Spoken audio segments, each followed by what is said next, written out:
Hydraa commissioner ఏవి రంగనాథ్ పై Khairatabad MLA Danam Nagender fire అయ్యారు. ఆయనకు కొత్తగా వచ్చిన పదవి ఇష్టం లేనట్లుంది. అందుకే నాపై కేసు పెట్టాడంటూ మండిపడ్డారు.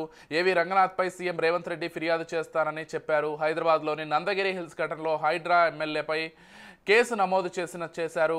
ఈ నేపథ్యంలో ఆయన ఏవి రంగనాథ్ పై ఆగ్రహం వ్యక్తం చేశారు. అధికారులు వస్తుంటారు పోతుంటారు, కానీ తాను లోకల్ అన్నారు.